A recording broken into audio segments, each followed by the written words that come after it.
হাজেরার গর্ভের ভিতরে ইব্রাহিম নবীর নেককার সন্তান আস্তে আস্তে বড় হতে লাগলো, দুনিয়ার জমিনে ভূমিষ্ঠ হইল। আল্লাহ তাআলার পক্ষ থেকে নির্ধারিত নাম রাখা হলো ইসমাঈল। ইব্রাহিম নবীর সন্তান ইসমাঈলকে যখন দুনিয়ার জমিনে আসলো, নাবালক সন্তান, শিশু সন্তান, মুখ থেকে এখনো কথা পর্যন্ত বের হয় নাই, নিজের হাতে খাইতে পারে না, চলতে পারে না, কিছুই বলতে পারে না, শুধু কান্না করা ছাড়া তার কোনো উপায় নাই। এমন সময় আল্লাহ তাআলা ইব্রাহিম নবীকে জানায় দিলেন, ও পয়গম্বর, আমি আল্লাহর পক্ষ থেকে আপনার কাছে পরীক্ষা চলে আসলো। ইব্রাহিম নবী বলে, আল্লাহ, আমি ছোট সময় থেকে বড় হয়েছি শুধু পরীক্ষার মধ্যে ইয়া আল্লাহ, দুনিয়ার জমিনে তুমি আমাকে তোমার প্রতিনিধি হিসেবে পাঠাইলা, কিন্তু আমার কাছে কোনো পথ ছিল না। আমি যেদিকে তাকাইতাম শুধু অন্ধকার দেখতাম। আমি আমার আল্লাহকে সেটাই জানতাম না। আমি যখন ছোট ছিলাম আমি তোমাকে চিনতে পারি নাই। আমার বাবা ছিল একজন মূর্তি পূজারী, তৎকালীন সময়ের বাদশা নমরুদের একজন খাদেম ছিলেন। ইব্রাহিম নবীর বাবা আজর, নাম হলো আজর ছিল তৎকালীন সময়ের বাদশা নমরুদের খাদেম। ইব্রাহিম নবী দুনিয়ার জমিনে আসার পরে দেখেন বাবা মূর্তি পূজা করে, আশেপাশে আত্মীয় স্বজন সবাই মূর্তি পূজা করে। তার ধর্ম কি হবে তিনি বুঝতে পারেন না, কিন্তু আল্লাহ পাক রব্বুল আলামিন যেহেতু নবী হিসেবে মনোনয়ন করেছেন, নবী হিসেবে যেহেতু সার্টিফিকেট দিয়া দুনিয়ার জমিনে পাঠিয়েছে, সেহেতু আল্লাহ তাআলা হিকমত অন্যান্য মানুষের চাইতে বেশি দান করেছেন। মেধা, প্রেম, বুদ্ধি আল্লাহ অন্য মানুষের চাইতে ব্যতিক্রম দিয়েছেন। এই জন্য তিনি মনে মনে ভাবলেন, আমার বাবা মূর্তি পূজা করে, আমার আত্মীয় স্বজন মূর্তি পূজা করতেছে, কিন্তু যেই মূর্তি তার পূজা তারা করে, ওই মূর্তি তার নাকের মধ্যে বসে বসে আছে, ওই মূর্তি তার হাতখানা নড়ানোর ক্ষমতা নাই, সে তার হাতের মাধ্যমে তার নাকের উপরে বসা মাছিটাকেও সরাইতে পারে না, সে খাইতেও পারে না, কথাও বলতে পারে না, ঘুমাইতেও পারে না, সারা রাত শুধু দাঁড়াইয়া থাকে। সে তো আমি মানুষের চাইতেও বড় দুর্বল। সব চাইতে বড় কথা, এই মূর্তিটাকে বানানে হলো আমার মতন একজন মানুষ। সুতরাং না, ওই মূর্তিটা কখনোই আমাদের খোদা হইতে পারে না। এবার ইব্রাহিম নবী বড় আশ্চর্য হয়ে গেলেন, বড় পাগল, বড় দিওয়ানা হয়ে গেলেন। এই মন্দির পূজা যারা করতেছে তারা আমার আপনজন, আমার আপনজন আত্মীয় স্বজন যারা আছে সবাই এই মূর্তিটাকে নিজের খোদা মানতেছে, কিন্তু আমি ইব্রাহিম তো কিছুতেই মানতে পারতেছি না। তাহলে এই মূর্তি যদি আমার খোদা না হয়, তাহলে এমন কিছু নিশ্চয়ই আছে যেটা আমি ইব্রাহিমকে বানিয়েছে।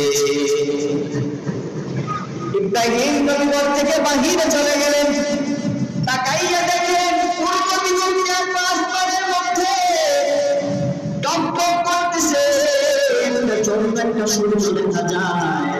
এই সূর্য উদিত হওয়ার সাথে সাথে গোটা দুনিয়ার অন্ধকার দূর হয়ে গেছে।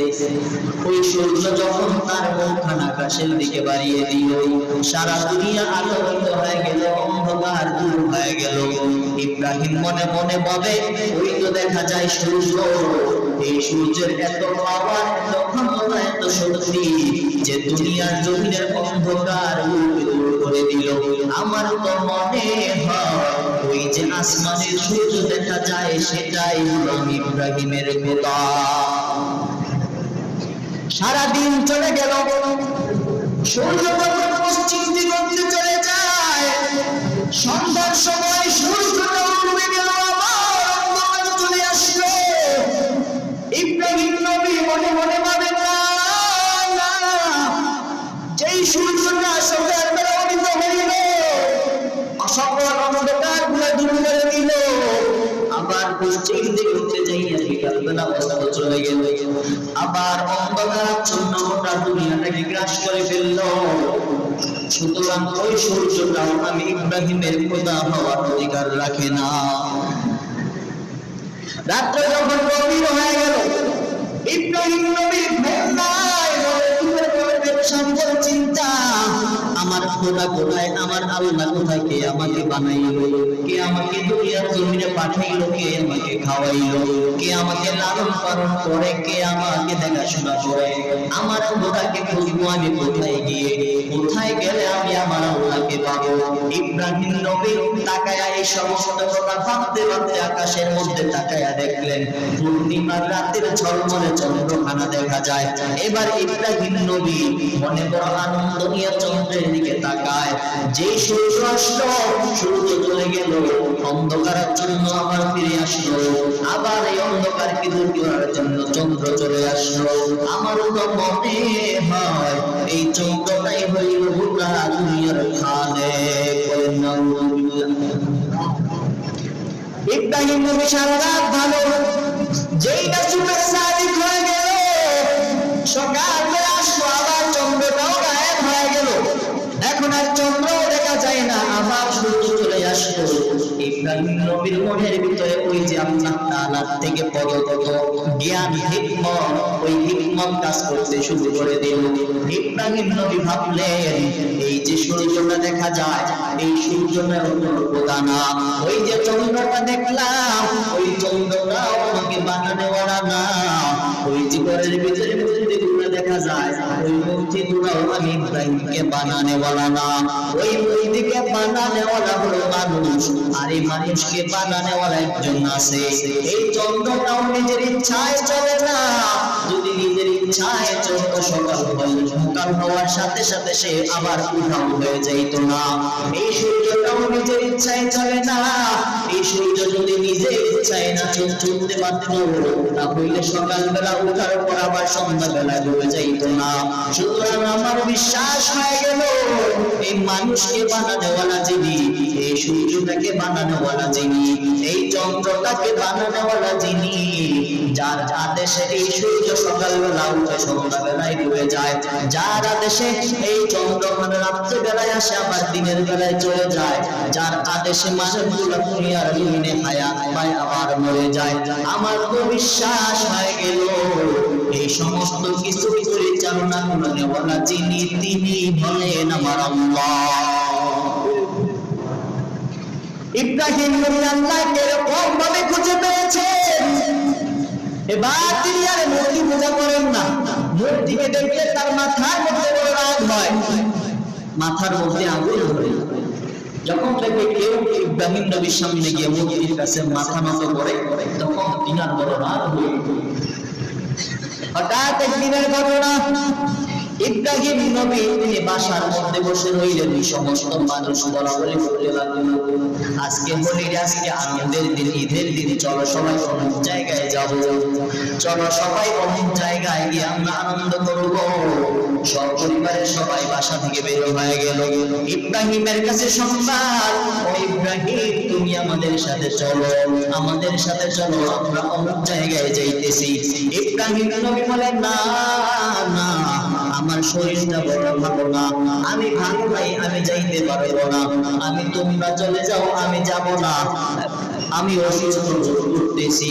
কিছু কিছু মানুষ যারা বলে পয়গম্বর মাসুম না, আমাদের আহলে সুন্নাত ওয়াল জামাতের আকীদা হইল হযরত আদম আলাইহিস সালাম থেকে নিয়া শেষ জমানার পয়গম্বর আখিরি নবী নবী মুহাম্মদুর রাসূলুল্লাহ পর্যন্ত যত পয়গম্বর আল্লাহ দুনিয়ার জমিনে পাঠিয়েছেন, কোন পয়গম্বরের বিন্দু পরিমাণ গুনাহ নাই, কোন পয়গম্বরের বিন্দু পরিমাণ পাপ নাই, তারা জিন্দেগিতে কোনোদিন কোনো পাপ কর্ম সংঘটিত করেন নাই, তারা মাসুম নিষ্পাপ হয়ে দুনিয়ার জমিনে এসেছেন, আবার দুনিয়ার জমিন থেকে চলে গেছেন। এটা হলো আমাদের সুন্নাহ, আমাদের আহলে সুন্নাত ওয়াল জামাতের আকীদা, পোষণকারীদের আকীদা, বিশ্বাস। কিছু কিছু মানুষ নাস্তিক হয়ে যাওয়ার পরে তারা মনে মনে তারা তখন এই সমস্ত যুক্তি প্রমাণ করে যে ইব্রাহিম নবী তিনি বর্ণনা করেছেন, বলেন নাউজুবিল্লাহ, ইউনূস নবী তিনি বর্ণনা করেছেন, বলেন নাউজুবিল্লাহ, আদম নবী গুনাহ করেছেন, বলেন নাউযুবিল্লাহ। বলে কেমনে? বলে আদম নবী গুনাহ করেছেন, আল্লাহ বলেছেন লা তাকরাবা হাদিহি শাজারা ফাতাকুনা মিনাল যালিমিন। আল্লাহ বলেছিলেন গাছের কাছে যাইবা না, যদি ওই গাছের কাছে যাও তুমি কিন্তু কাফের হয়ে যাইবা, তোমরা সীমা লঙ্ঘনকারী হয়ে যাইবা, তোমরা অপরাধী হয়ে যাইবা। আল্লাহর নিষেধের পরে শয়তানের ধোঁকায় পড়ে গিয়ে তারা ওই গাছের নিকট চলে যাওয়ার কারণে আল্লাহ তাআলা তাদেরকে অপরাধী সাব্যস্ত করে দুনিয়ায় পাঠিয়েছেন। বরং না না, আমরা এইরকম আকীদা মানি না, আমরা এইরকম যুক্তিও মানি না, বরং আমরা মনে করি যে আল্লাহ তাআলা আদম এবং হাওয়াকে দুনিয়ার জমিনে পাঠাইবেন, আল্লাহ তার খলিফা প্রতিনিধি দুনিয়ার জমিনে বিস্তার লাভ করাইবেন। এটা হলো আল্লাহ তাআলার একটা মাধ্যম, আল্লাহ তাআলার একটা কৌশল, যে কৌশলের মাধ্যমে আল্লাহ আম্মা জান হাওয়া এবং আদম নবীকে দুনিয়াতে পাঠিয়েছেন। বলেন সুবহানাল্লাহ। এটা হলো আমাদের আকীদা। তারপরে আমরা আদম নবীকে নিষ্পাপ মনে করি, আদম নবীকে অপরাধী হিসেবে সাব্যস্ত করি না।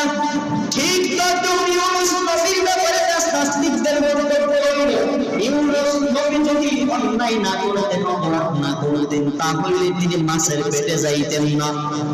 বলে মাছের পেটে কেন গেলেন? আল্লাহ তাআলা অনুমতি দেন নাই তুমি এই জনপদ ছেড়ে যাও। তিনি দেখলেন তার আত্মীয় স্বজন সবাই কাফের হয়ে গেলেন। তিনি দিনে দাওয়াত দিতে দিতে এতটা অতিষ্ঠ হয়ে পড়েছেন, আল্লাহকে বলতেছেন মাতা নাসরুল্লাহ, হে আল্লাহ তোমার সাহায্য কোথায়? আমি তো আর পারতেছি না, আমার কওমের মানুষগুলো তারা আমার প্রতি ঈমান আনয়ন করে না, তারা এক আল্লাহর প্রতি ঈমান আনয়ন করে না। আল্লাহ আমি অতিষ্ঠ হয়ে গেলাম, এখন আমি তাদেরকে আযাবের জন্য ভয় দেখাই। আল্লাহ বলে আযাবের ভয় দেখাও, তাদেরকে বলা হলো আযাবের ভয় দেখাও। আল্লাহর নবী ইউনূস মানুষকে বলতেছেন অমুক দিন অতটার সময় তোমাদের কাছে আল্লাহর আযাব চলে আসবে। তিনি মনে করেন আল্লাহ তাআলা যেহেতু বললেন আযাব চলে আসবে, পরের দিন সময় কাছায় গেল, কথার কথা জুমার নামাজের পরে আযাব আসবে, জুমার নামাজের পর বৃষ্টি হবে। কিন্তু ইউনূস নবী তাকায় দেখলেন জুমার নামাজের সময় কাছায় আসতেছে, কিন্তু আকাশের মধ্যে মেঘ দেখা যায় না, বৃষ্টির কোনো লক্ষণ দেখা যায় না। ওইদিকে মানুষ বলাবলি করে ইউনূস নবী যদি তার কথা মতন আল্লাহর আযাব না আনতে পারে তাহলে আমরা তাকে হত্যা করে ফেলব। ইউনূস নবী ওই জনপদ ছেড়ে পলায়ন করলেন। ওই যে আল্লাহর আদেশ ছাড়া তিনি তার কওমের মানুষের থেকে পলায়ন করেছেন, এটাই তার বড় অন্যায় হয়েছে। বলেন নাউযুবিল্লাহ।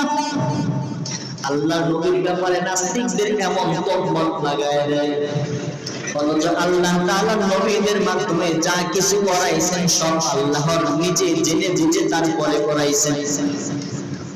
এরকম ভাবে ইব্রাহিম নবীকেও তারা তহমত দেয়, ইব্রাহিম নবী মিথ্যা কথা বলে, ওই নবীরা গুনাহ করেছেন বলে কেমন মিথ্যা? বলে ওই দিন ইব্রাহিম নবী অসুস্থ ছিলেন না, যখন তার পরিবারের লোকেরা বলল ইব্রাহিম চলো আমাদের সাথে পূজায় যাইবা, আমাদের সাথে ওই মিছিলে যাইবা, ইব্রাহিম বলেন না আমার শরীরটা বড় খারাপ, আমি অসুস্থ, আমি তোমাদের সাথে যাইতে পারবো না, আমি অসুস্থ অনুভব করতেছি। ওই যে ইব্রাহিম নবী সুস্থ থাকার পরে অসুস্থতার কথা বললেন, এটাই হলো তার অন্যায়, মিথ্যা কথা। নাস্তিকরা এইরকম মনে করে, এইরকম মনে করার কারণে ইব্রাহিম নবীকে মিথ্যুক সাব্যস্ত করে, ইব্রাহিম নবীকে মিথ্যুক সাব্যস্ত করে। কিন্তু আমরা আহলে সুন্নাত ওয়াল জামাতের আকীদা পোষণকারীরা এটা মনে করি না। আমরা মনে করি ইব্রাহিম নবীকে আল্লাহ তাআলা ওই সময় ইব্রাহিম নবী আসলেই মানসিকভাবে অসুস্থ ছিলেন, তিনি আধ্যাত্মিকভাবে অসুস্থ ছিলেন, তিনি তার মালিককে নিয়ে বন্দিতাদ্বন্দ্বে ছিলেন। ইব্রাহিম নবীকে আল্লাহ তাআলা হিকমত দিয়ে দুনিয়ার জমিনে নবুয়তের দায়িত্ব দিয়ে পাঠাইলেন। কিন্তু ইব্রাহিম নবী তাকায় দেখলেন তার আত্মীয় স্বজন সব মানুষ আল্লাহ থেকে বিমুখ হইয়া পাথরের পূজা করতে শুরু করে দিল। ইব্রাহিম নবী তাকে দেখলেন মূর্তির পূজা করতে শুরু করে দিল। একজন পয়গম্বরের জন্য সবচাইতে বড় অসুস্থতার ব্যাপার হলো, সবচাইতে বড় কষ্টের ব্যাপার হইল তার উম্মত গুলা গোমরা হয়ে যাওয়া, তার উম্মত গুলা বড় নষ্ট হয়ে যাওয়া। পয়গম্বর আমাদের জন্য, আমাদের পয়গম্বরের বেলা এরকম হয়েছে। তায়েফের ময়দানে নবী বারবার চলে গেলেন, নবী যাইয়ে ডাকতে, ও তায়েফের মানুষ, আমি পয়গম্বর তোমাদেরকে যে দ্বীনের পথে ডাকতেছি, লা ইলাহা ইল্লাল্লাহ মুহাম্মাদুর রাসূলুল্লাহ, ওই এক আল্লাহর পথে আসো, যে আল্লাহ তোমাদেরকে দুনিয়াতে লালন পালন করতেছেন। ওই তায়েফের মানুষগুলা বলে, ও মুহাম্মদ, তোমরা কি চাও আমি আমার বাপ দাদার ধর্ম ছাড়িয়ে তোমাদের ধর্মে চলে আসি? তুমি কি চাও আমি আমার বাপ দাদার মুখে চুলকানি মাখিয়া তোমার কথা মেনে তোমার উপর ঈমান আনি? না না, এই কথা কখনোই বাস্তবায়ন হবে না, তুমি এখান থেকে চলে যাও। পয়গম্বর আবার বুঝাইতে লাগলেন, লা ইলাহা ইল্লাল্লাহ মুহাম্মাদুর রাসূলুল্লাহ, তোমাদেরকে বানানো হয় তোমাদের বাপ দাদার মূর্তিগুলো নয়, তোমাদেরকে লালন পালন করবে পাথরের তৈরি মূর্তি নয়, তোমাদেরকে বানানো ওয়ালা, তোমাদেরকে রিজিক দেনে ওয়ালা, ওই সাত আকাশের উপরে যে আল্লাহ তোমাকে আমাকে বানানো ওয়ালা, সেই ইলা আমারে আর তোমারে বানাইছে।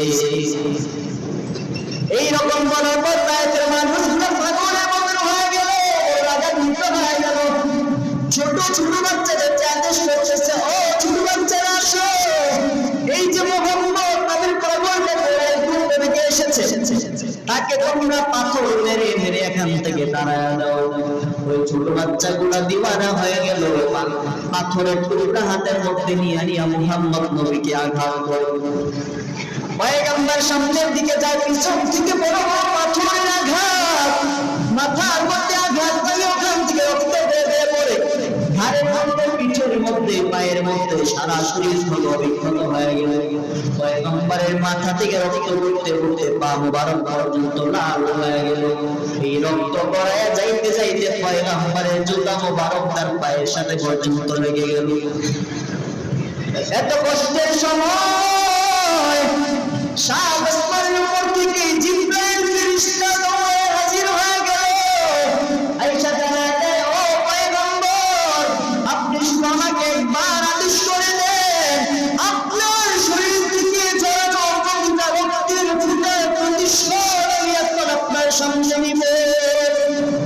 পয়গম্বরকে বলে, পয়গম্বর আপনি শুধু একবার আমাকে আদেশ করেন, আমি আমার ৬০০০ ডানাকে কতল করিয়া আমি যেইভাবে লূত আলাইহিস সালামের জমানায় কওমে লূতকে মাটির নিচ থেকে উঠাইয়া আমি উল্টায় দিয়েছিলাম, সেইভাবে আমিও এই কওমে, এই তায়েফের বাসিন্দাকে আমি এইরকম মাটি সহ উল্টায় দিব।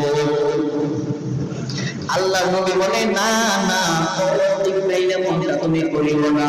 বলে, কেন?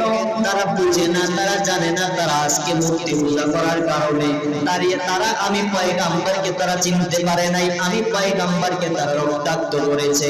কিন্তু তুমি যদি তাদেরকে উল্টায়া দাও, তাদেরকে ধ্বংস করে দাও, যখন তারা বুঝবে তখন আমি তাদের কাছে আবার দাওয়াত নিয়ে আসবো, হতে পারে একটা সময় তারা বুঝে যাবে, তাদের ভিতরে অন্তরের মধ্যে ঈমানের নূর জ্বলে উঠবে। কিন্তু তুমি তাদেরকে তুমি আজকে হত্যা করে দাও, আমি পয়গম্বর উম্মত কোথায় পাবো আর তাদেরকে আমি দাওয়াত দিব, সেটা আমারে জানায় দাও।